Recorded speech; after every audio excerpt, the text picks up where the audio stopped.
Yo, what is going on, Cover One crew? Welcome back to the show. Hope everybody is good. It's still Victory Tuesday for me because the Bills beat the Chiefs. Get up, man. It is awesome. I'm so happy. Still happy. Josh Allen is a unicorn. You guys know this. You guys don't want to talk about the Bills. What are we here for? Waiver Wire must-add players week number 12. Lots of bye weeks. I warned y'all if you didn't get on that waiver to help out your buys, we are entering bye week Armageddon, and it is ugly. It's going to be this week. We get a break for Thanksgiving, and then it is another Armageddon bye week. This week on the bye, Atlanta Falcons, Buffalo Bills, Cincinnati Bengals, Jacksonville Jaguars, New Orleans Saints, and the New York Jets. So, I mean, there's a lot of talent that is not going to be playing this week for us. And now we got to scrape the bottom of the barrels to get some players. Waiver has been a little bit thin, but we have been able to at least find some talent that we can either handcuff with or we can utilize in a pinch. Running backs especially, it is very difficult. Let's start with those running backs. Trey Benson is my number one off the board going into the bye week. He has been running very well. And I mean, the Arizona Cardinals definitely are starting to utilize him that much more as they, are on the top of the division, and they're going to be fighting the whole way through as that division is very close. Everybody, 5-6 wins total in that division right now. So it is literally anybody's to run away with. But Benson, 22% on the ownership rate, 35 points, not so bad. And usually, typically, when we see running backs come into the NFL that are in that secondary role, we see it about the week 10 mark. Teams start to utilize them that much more, and it's right on point with a Trey Benson. Get him on your roster now. I don't know if we can typically start him just yet, but at least he is a premier handcuff for a James Conner, and he will continue to get his touches, hopefully, as we move forward. He is a big one for me. Like I said, it is a little bit weak on this waiver wire for running backs, but Trey Benson definitely is one to be owned. Cam Akers, 25% owned right now. Okay, and with AJ dealing with some injuries with the Vikings winning teams or blowing out teams from time to time, we will see Akers continue to get his touches. While it was Ty Chandler for me early on, they traded for a Cam Akers. They apparently like Cam Akers more than a Chandler. I like it the other way around.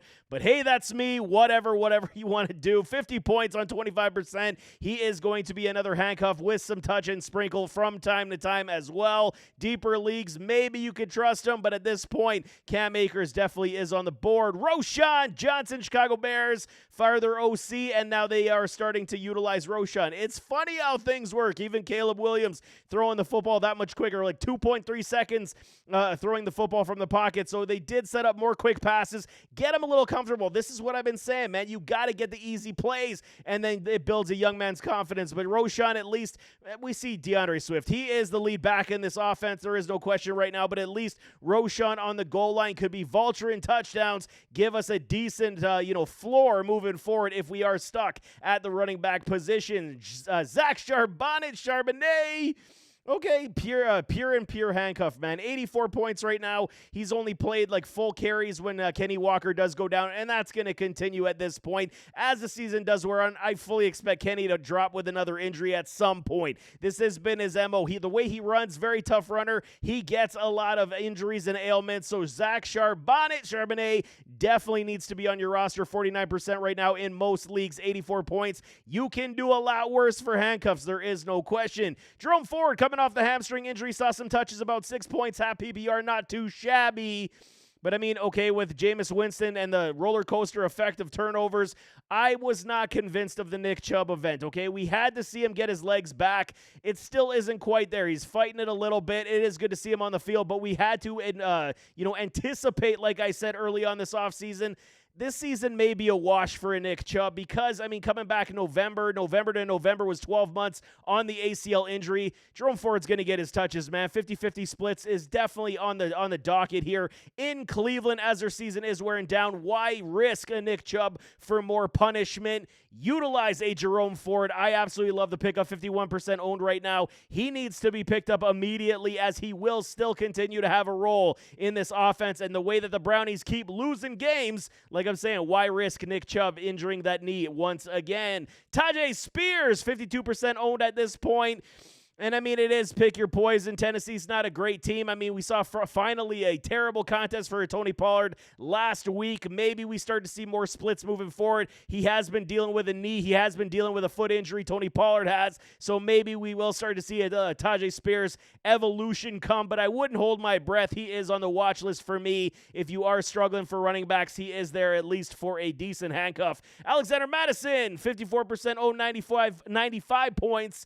I was shocked to see the Raiders not utilize him. The Las Vegas Raiders, I was so shocked not to see them utilize a Madison last week. Had him on the boom. Almost got it. He was almost at that threshold. He just never hit it.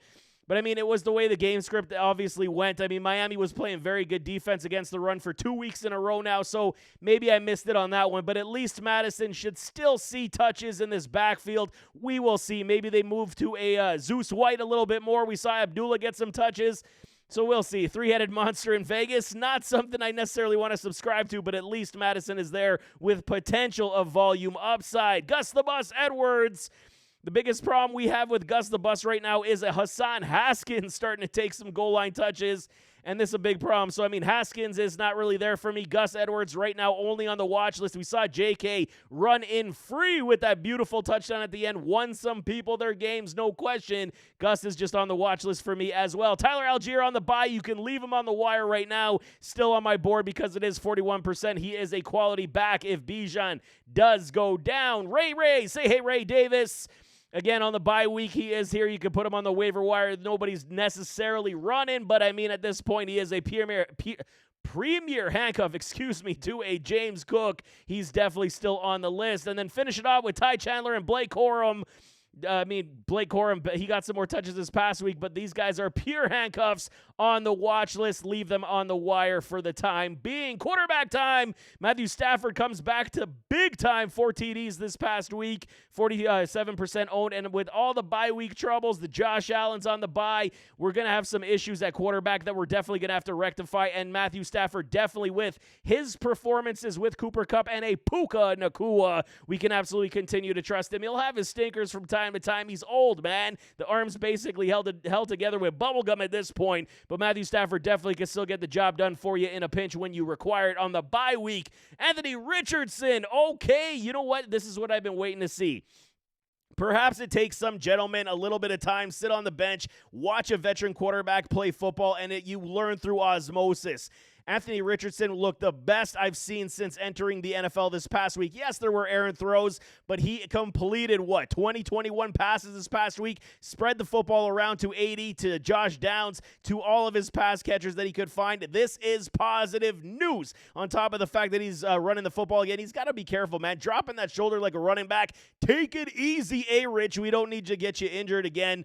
But he's back on the radar, man, for streaming quarterbacks for me. 41% owned, 107 points. Rushing upside, and the fact that he can finally start utilizing his wide receivers over the middle with some good quality play calling, I'm all back in, man. This was exactly what I wanted to see from an A-Rich this past week, and he definitely checked a lot of boxes. Russell Wilson, dangerous.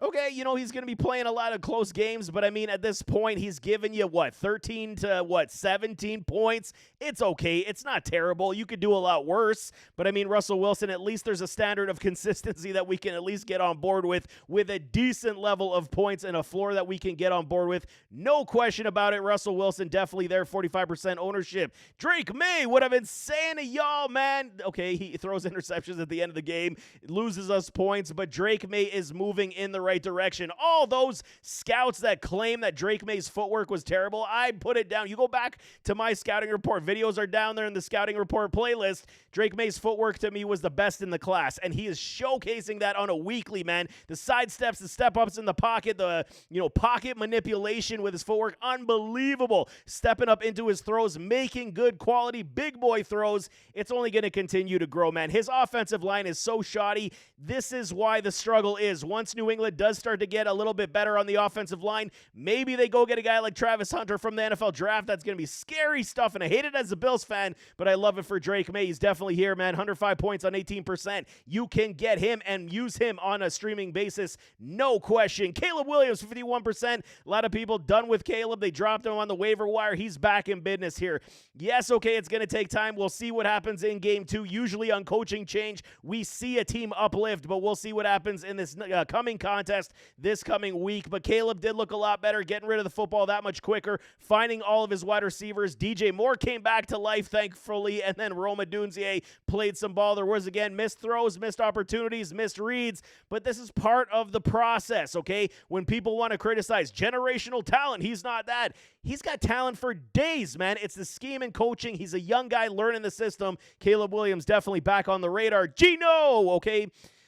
Not necessarily the best contest this past week for Gino coming off the bye. I would have expected a lot better.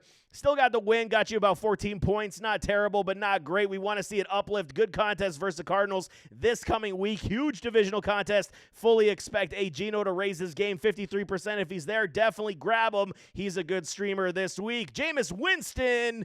The roller coaster ride was better last week. He did have some turnovers, if I'm not mistaken, but at least he was throwing the football. Jerry Jeudy got you a lot of yards, and I mean, that's what you want. Simplify, let your wide receivers make some plays, and Winston can absolutely continue to, uplift his stat line for us on our fantasy team. Derek Carr is back in business, but on the bye week, keep him on the waiver at this point. And then DeVito, they're benching a Danny Pennies. It's about freaking time.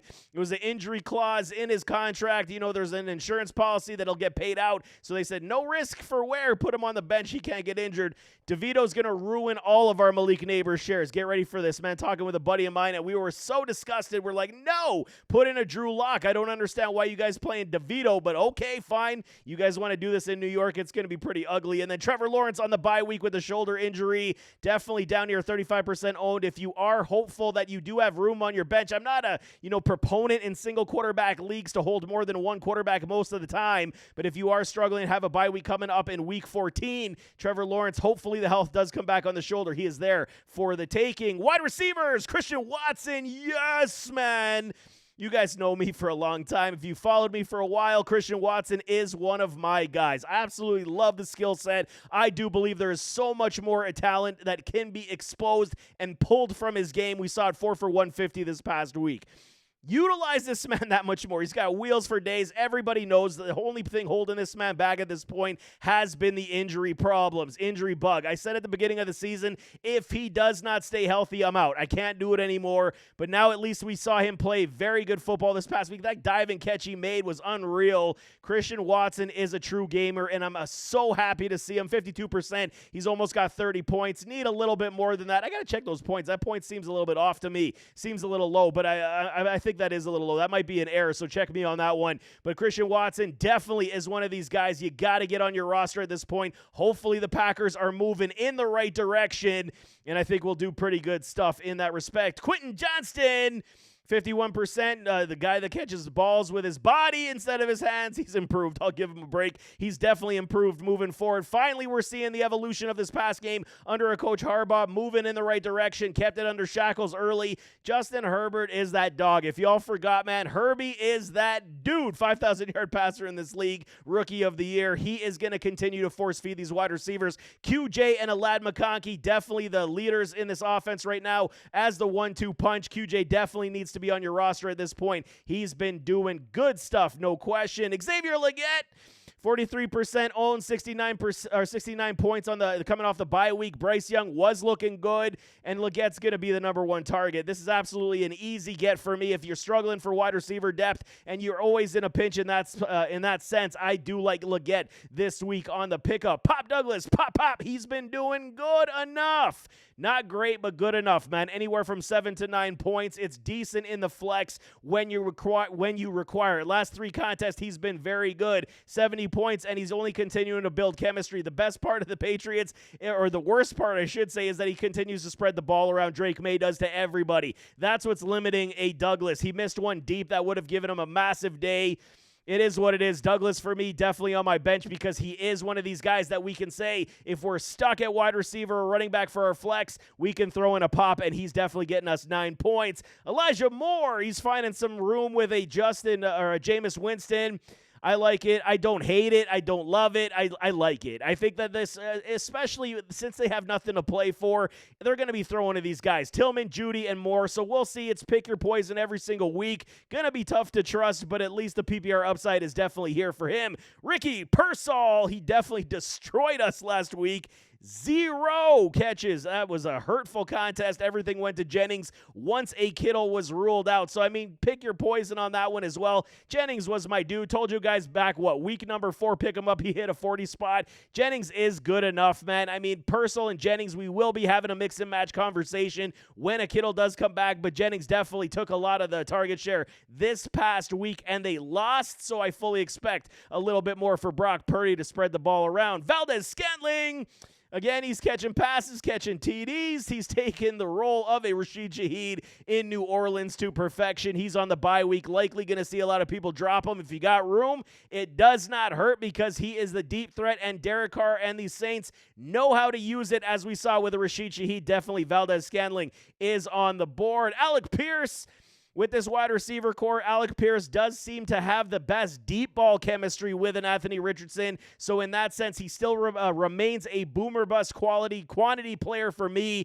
Not necessarily rushing to the wire to grab him, but at least 100 points is there. If you do play him, you got to understand you could get 20, you could get 4. Like, that's basically the pendulum that swings with an Alec Pierce at this point. Marvin Mims back to the books in here on waiver wire because of a Bo Nix. But, I mean, again, here's another situation. Sean Payton definitely helping the cause with a Bo Nix, getting him prepared weekly. He's starting to progress in the way that we want to see, throwing very good throws to his wide receivers, and he's throwing to everybody. Franklin, Humphreys, Sutton, Mims now, Vele. Like, there are so many mouths on this offense in Denver right now. Mims, I just got him on the board right now. We can't pick him up. We can't trust it, but he's on the watch list for me. 28 points, 2.8 on the ownership. He does take some kick returns as well. So, I mean, Mims is a good quality wide receiver, secondary piece coming from Oklahoma. I loved him back with OU. I thought he was a great talent. I think they put the shackles on him here, but he is a good quality talent. Hopefully they start figuring this thing out, and Mims gets on the board that much more. Kendrick Bourne finds his way back. First time in the end zone off his ACL recovery. Good for him, man. Again, watch list player, so many mouths to feed. Douglas, Butte, Henry. Now you got Bourne in the mix as well. It's going to be so hard to trust a lot of these guys. Curtis Samuel does grace the board. Best game we saw from a Curtis Samuel with the Buffalo Bills. So good to see it. So many injuries, though. I mean, you got Keon out. You had Kincaid out. So it was, absolutely beneficial to expand his role this past week versus the Chiefs. Caught a nice pass, scored the touchdown, and he's being utilized that much more. Recreating the run game in the pass game with those short dump-offs and screens. I'm all for it. I like a Curtis Samuel. Again, let's see it for a couple more days. He's going to be definitely injury dependent. If Kincaid and a Coleman come back, he's probably back down where we won't even look in his direction. And a Westbrook Akine, told y'all guys, man, and starts it all the time. The end zone just seems to find this man, but it's going to be one of those things. 0 points or you're getting, 15? That's just Westbrook Akine. So if you're in deeper leagues, don't hate it. But, I mean, if you're in 12-team leagues and you play a Westbrook Akine, that's kahunas all day long because you need a lot of balls to play that, man. No question, man. Tight ends. Taysom Hill, what I say last week, he was my top tight end. He is once again, puts up a 40 spot. And I do apologize to the one listener that I did mess up on that one, man. I called Taysom for so many of y'all. And on this dude, I messed up. I do apologize publicly to you. That one hurt, man. 40 points. Hopefully it didn't cost you the victory, but 43% owned, almost 90 points for a Taysom Hill. This offense going to continue to go through a Kamara, through a Hill, and then they're going to sprinkle it all around. This is just how it's going to go. You're not going to see a 40 spot every single week from a Hill, but at least you know the volume upside is here, and he will get his touches. Jonnu Smith, I was a big fan of this for the Dolphins coming into the offseason. Then I kind of hummed and hawed as we went through weeks 1 to 8. And I mean, he's almost got 82 points right now. It's good. And he's got a good sizable role here with Tua, a lot of good chemistry, and it's coming to the expense of a guy like Jalen Waddle. So this is kind of the issue that you do have. Tight ends are so hit and miss this year anyway when you're talking about even tight end ones. Travis Kelce didn't even have anything last week versus the Buffalo Bills. It's just the way the nature of the beast of the NFL now, man. The tight ends are basically an afterthought at this point. But, I mean, Jonnu Smith, to me, he's definitely one on matchup play. We can pick up 23%, almost 90 points. Zach Ertz and these Washington Commanders, 80 points. He is basically the staple of consistency, 5 to 7 points-ish. If he scores a TD, you're up in the 12 to 13. That's kind of Zach Ertz every single week in this Commies offense. Should continue as we move forward, as the Commies do push for the playoffs. Will Disley did not give this man near enough respect. So it's Disley, it's Ladd, and it's going to be QJ. So this is good, man, for Herbert to start dicing and dealing the ball around. Disley definitely will have a role continuing as they move forward and push those Chiefs for the AFC West, man. It's definitely there. Cole Kmet on a 57% ownership rate. Likely not there for a lot of y'all, but I mean, a lot of people could drop him as well. Now with this new OC, I do not dislike it. We saw a better contest that we've seen from a Cole Kmet this past week, so he's back on my radar. I just want to see a little bit more. I'm not necessarily going to start him this week. I just want to see a little bit more with Caleb improving with this new play caller. Hunter Henry, he's losing touches to an Austin Hooper, which I don't like at this point. Like I said, more mouths to feed in New England. He is strictly matchup tight end for me, even though he's almost got 80 points. He's in the top 12 of tight ends. I do not like it week in, week out. It's got to be straight up matchup play for tight ends for me. Otherwise, Hunter Henry is definitely not on my board. Jatavion Sanders, Carolina Panthers, 44 points. He started getting some chemistry with a Bryce Young, the rookie wide receiver core and pass catching core that they do have in Carolina with a Bryce Young. Sanders definitely is on the ups. Can we trust it week in, week out? No, but he's definitely a high riser for me. Likewise with a Theo Johnson.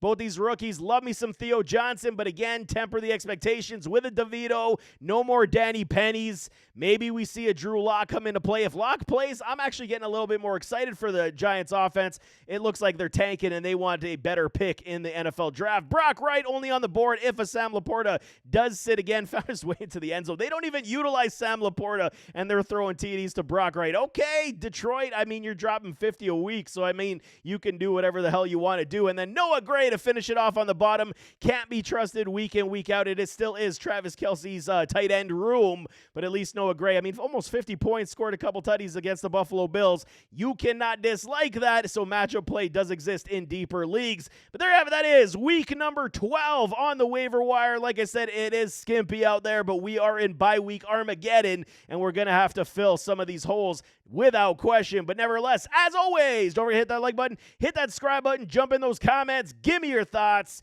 and we'll see you next time. I am out.